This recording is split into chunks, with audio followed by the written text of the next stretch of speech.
નમસ્કાર મિત્રો, વિડીયોમાં તમારું સ્વાગત છે। તો મિત્રો, અત્યારે હાલની ખૂબ જ મોટી અને દુઃખદ ખબર સામે આવી રહી છે।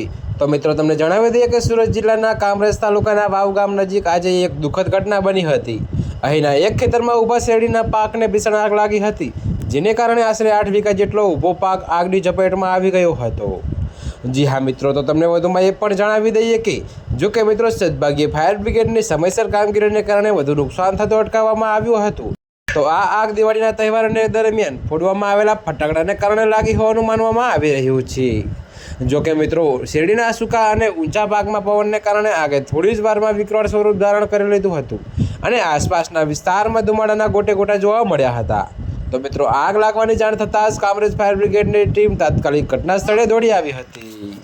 તો મિત્રો, ફાયર ફાઇટરના જવાનોએ પાણીનો મારો ચલાવી અને સતત પ્રયાસો કરીને ભીષણ આગ પર કાબૂ મેળવ્યો હતો। જો કે આગને કારણે ખેડૂતને મોટું નુકસાન થયું છે। તો મિત્રો, અત્યારે હાલ માટે આટલું જ। મળીશું નવી અપડેટ સાથે। અને જો તમને અમારા વિડીયો પસંદ આવતા હોય તો વિડીયોને લાઇક, કોમેન્ટ, શેર અને અમારી ચેનલને સબસ્ક્રાઈબ કરવાનું ભૂલતા નહીં મિત્રો।